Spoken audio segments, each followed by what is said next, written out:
This week, I want to share a summary and interpretation of the core essence of Dr. Chris's book, The Soft Addiction. Dr. Chris is a renowned American lifestyle and marriage consultant. What exactly is a soft addiction? In a previous book I shared, The Game of Desire, Dr. Justin Brooke analyzed 6 types of addictions common in modern people. After watching that video, some of you confided that you suffered from all 6 and felt incredibly sad. This week's book focuses on just one type of addiction. While it may seem minor, it subtly infiltrates your life, appearing harmless, but in reality, it's wasting your life, your precious time, your money, and your health. Only by breaking free from these soft, light, small addictions that surround you every day can we gain the strength and ability to overcome other, larger traps and ultimately take control of our own lives. This is precisely why I want to discuss this type of soft addiction today.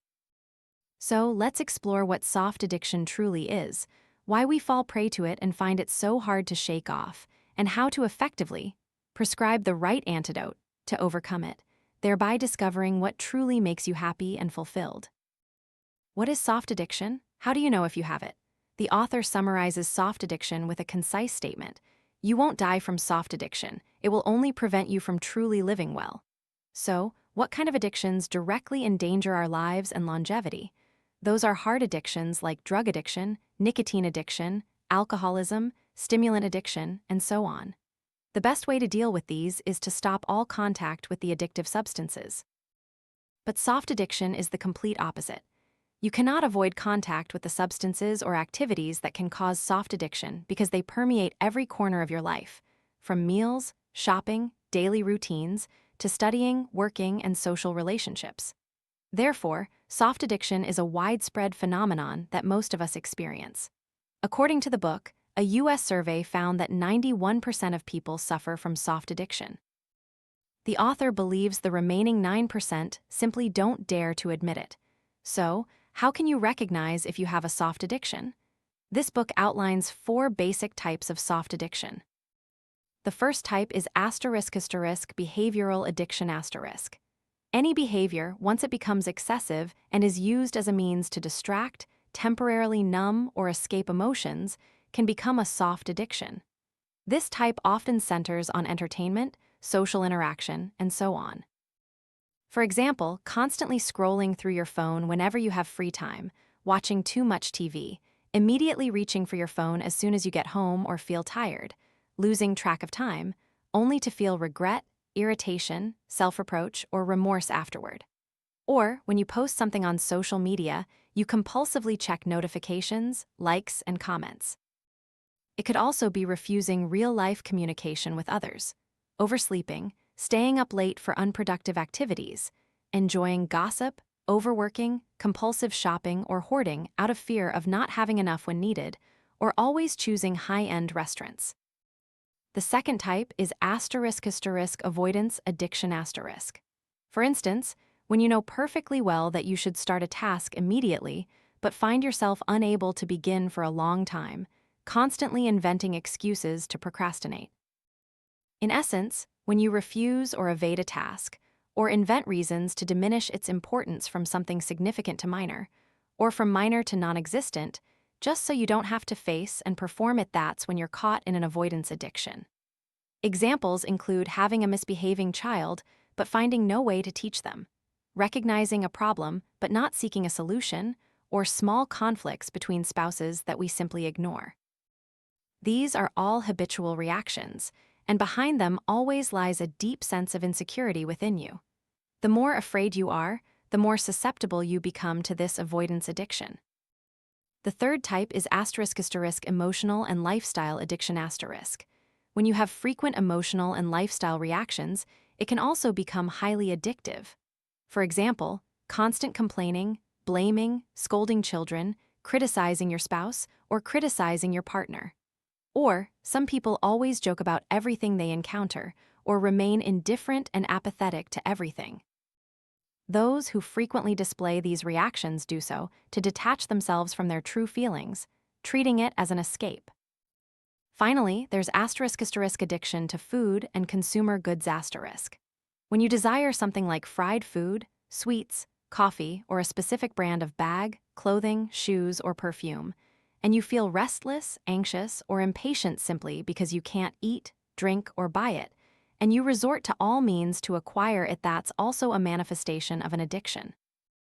In reality, there are many other behaviors and emotional expressions that lead to soft addiction in life, which I cannot list exhaustively due to time constraints. However, there are two core characteristics to help you identify whether you have a soft addiction.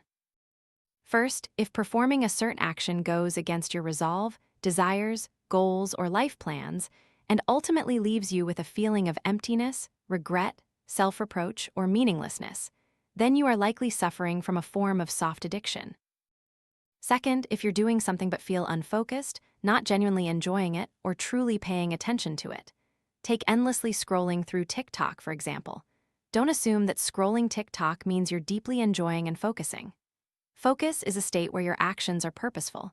You are in control for a specific period, you know what you're doing, and what problem you want to solve. But when scrolling short videos, you are always in a passive state, completely out of control. The platform's algorithm dictates which videos you see, and you passively watch them, endlessly following new videos without purpose or end. That is not focused enjoyment with genuine attention. It is a behavior actively killing your focus.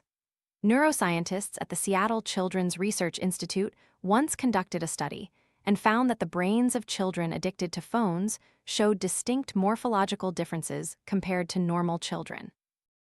You can see in the image that the left brain of a healthy child has clear convolutions, while the right brain of a phone-addicted child shows atrophy, and the brains of adults show a similar condition. Furthermore, during short video addiction, functions essential for higher-level thinking, concentration, memory, and emotional regulation are severely impaired. In summary, if you exhibit either of these two characteristics, it means you're caught in the trap of soft addiction. In reality, behaviors like these are not sins, they are merely misguided attempts to self-soothe. Perhaps we want to relax after a tiring day, or we feel pressured and want to do something different to distract ourselves, or we are overwhelmed by strong emotions and seek a temporary escape. Such actions might seem insignificant, but the problem is that these soft addictions operate with such cunning subtlety, at a level we often fail to notice. They delude us into believing we are living a rich, fulfilled, and happy life, but in truth, it's nothing more than a false taste of existence. Initially, you might not realize the significant impact these negative behaviors have, but in the long run, if you constantly indulge in the fleeting gratification of short-lived pleasures, you will become numb, lose the ability to experience genuine emotions, disconnect from the outside world, neglect self-awareness, fail to feel your deep spiritual needs, and unconsciously alienate yourself from the life you truly desire. Soft addiction will send you spiraling down a slippery slope, pulling you further and further from your true goals until life gradually feels empty. Therefore, we absolutely must find a way to break free from these soft addictions. To do so, one of the first crucial steps is to understand the true nature of escaping soft addiction. The crux of escaping soft addiction, according to the author, to live a truly rich and fulfilling life, is learning to balance a profound paradox. More is actually less asterisk. In our modern world, we genuinely have too many choices, an overwhelming amount of information. This makes it difficult for us to recognize our core needs, and challenging to make the most of our time and pursue our true passions. We've turned hobbies into mere entertainment, unwilling to invest time or push ourselves, making it all too easy to find new soft addictions to fill our immediate lives. Meanwhile, marketing and advertising strategies constantly exaggerate, creating an illusion that material possessions are the sole meaning of life, as if simply satisfying these desires leads to happiness. We have countless communication tools, phones, messages on various platforms, yet genuine interaction with others has drastically diminished. We own more products, live in better homes, and have bigger TVs and phone screens, but we feel less connected to the outside world, are lazier to read, lazier to think, and less attuned to nature. Indeed, we are living in an era brimming with temptations, where a vast, invisible force effortlessly pulls us into soft addictions. Therefore, you must recognize the truth. You are living a life that feels like much, but is, in reality, incredibly little. You think you're grasping many things, but in fact, you're teetering on the brink of emptiness. If you realize this, you will no longer wish to engage in behaviors that exacerbate this contradiction. The way to avoid deepening this paradox and prevent yourself from sinking further into soft addiction is to maintain a clear head amidst the chaos, distinguish between soft addictions and meaningful activities, and make wise choices for yourself. Here, the author points out 3 methods for us. There are 3 key steps to tackling soft addiction within you. First, discover the spiritual need behind the soft addiction. You need to understand that behind every soft addiction lies an unfulfilled spiritual need. Your task is to uncover your true needs, because we are constantly distracted by the outside world and biased thoughts, making us unaware of what we truly want. When you can't satisfy that need, you resort to soft addiction to compensate and fill yourself up. For example, if your addiction is spending money on trendy clothes, bags, and shoes, the true spiritual need behind this action is, I want to be recognized. I want to be respected. Or, if you're overly concerned with celebrity news, watching countless shows about their gossip, the real need here is that you want to build relationships with others. Or, if you always buy things beyond your budget, the spiritual need behind it is to maintain a sense of existence. I want to be seen, heard, moved, loved, recognized. These are all desires lurking behind craving. The book shares a case study. A woman named Tiffany was passionate about home decorating. She spent $20,000 on window decorations. After finishing, she spent another $30,000 on a rug to match the windows. When it was all done, she still felt dissatisfied and started over. The author helped her discover the true spiritual need behind her passion for decorating. Tiffany used to be an outstanding employee, but after quitting to work from home, her soul remained full of dissatisfaction. She yearned for a more perfect life and channeled her passion for home decorating to express this dissatisfaction, using criticism of household details to satisfy her craving for perfection. The author advised her that only by meeting her core internal spiritual needs could she break free from her soft addiction.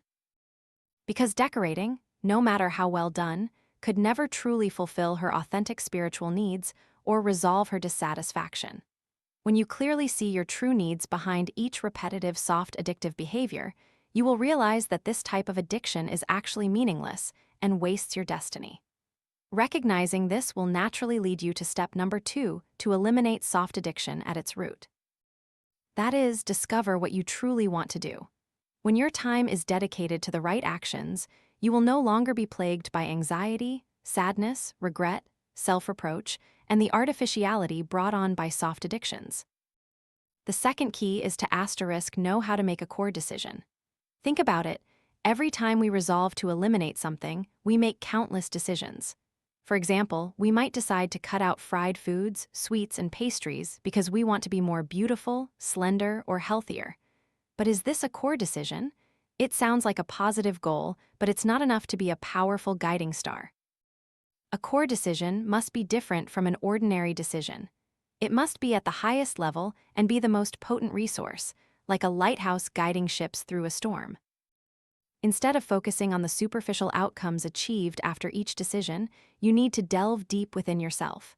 Instead of saying, I've decided to avoid oily foods because I want to be healthier and more attractive, find a more powerful and heartfelt inner declaration. I want to love myself more because I am life's most precious gift. Every core decision is unique and deeply personal.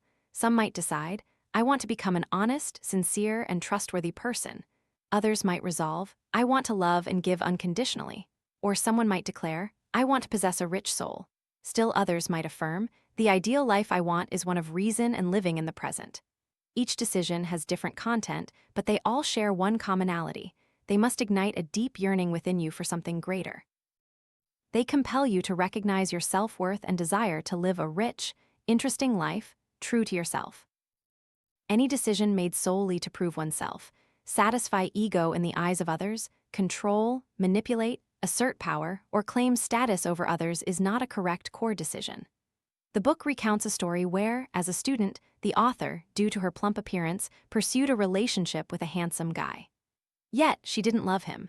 She only wanted to prove to everyone around her that she wasn't unattractive. This loveless relationship, however, only increased her dissatisfaction with herself, marking it as a misguided decision. Now take out a blank sheet of paper and list your desires for yourself. Spend ample time pondering what your core decision truly is. If you still can't find your ideal, you can answer these questions. If you could write an autobiography about yourself, what words would you use to describe yourself? What should be written down, etched into your life, for you to feel that this life was truly worthwhile? Regularly reflect on these points, and you will discover your true core decision. After that, simply commit to yourself. When you're torn about what to do, grab your phone or a book, hit checkout. Or reconsider if you truly need that item, act immediately or procrastinate, eat or not eat. Your core decision, deep in your heart, will undoubtedly guide you to act in alignment with your true self. Build an overarching vision to eliminate addiction from every corner of your life. The truth is, even after you discover the true spiritual need behind a soft addictive behavior and make a core decision to change, there's no guarantee you won't fall prey to another soft addiction. This is because soft addictions permeate every aspect of our lives. If you haven't built an overarching vision for all facets of your life, it's like building a house on an unstable foundation. It will easily crumble. Once you've identified your core decision, ask yourself, if your goal is to fulfill your own spiritual needs, what kind of life would you live? Think about your relationship with yourself. How do you perceive yourself? What deep desires do you want to satisfy? Do you want to continue learning, growing, and maturing? Think about your relationship with your family and parents. What kind of family do you want to have? What state would your ideal family be in? Does it need to be built with sincerity and mutual growth? Continue thinking about your relationships with others. Do you want to connect and communicate with people? Do you want to be recognized, respected, and find belonging by offering value? Consider how you view work and leisure. What are you truly good at? What activities genuinely excite you, allowing you to easily enter a state of focused flow, oblivious to time? What leisure activities do you find most relaxing? Is it absolutely necessary to seek support from the virtual world? Or are reading books, listening to podcasts, or running in nature inexpensive, yet wonderfully relaxing and enriching experiences? You can also reflect on your relationship with society. Do you want to contribute to society, to impact the community? If you were to integrate your principles and values into community life, what would you do to help others? By continuously pondering and answering these questions, you will be able to strive toward building a comprehensive vision that covers the most important aspects of your life. As your core decision, stemming from the depths of your heart, grows stronger, it will increasingly help you live without depending on soft addictions, thereby transforming your entire destiny. But even more importantly, in executing and perfecting the tasks within this overarching vision, you must be prepared with enduring willpower for a long journey ahead. This journey demands patience and constantly remembering your initial goals to keep your mind clear amidst every choice. Finally, to reinforce everything, the author offers us 3 useful pieces of advice on the journey to break free from soft addictions. The first is, start doing it, don't strive for perfection. Don't be too concerned with having a perfect vision or plan before you begin. Slow and steady wins the race, just like in the book, Tiny Habits, which demonstrates that we can only master our lives by starting with small habits. The second is, shape your vision by adding and subtracting.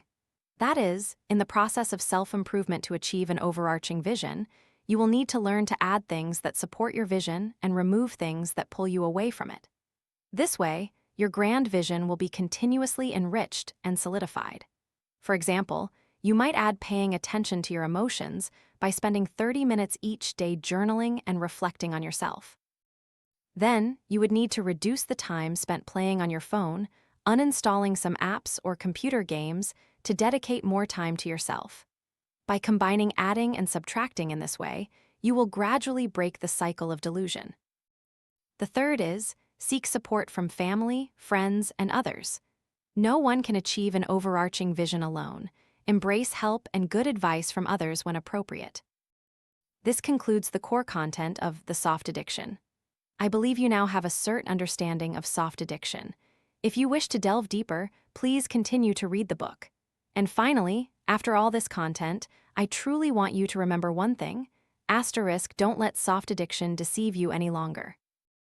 Although soft addiction may fulfill some of our superficial needs in the moment, remember that only by satisfying your deep inner spiritual needs can you achieve a truly rich and fulfilling life.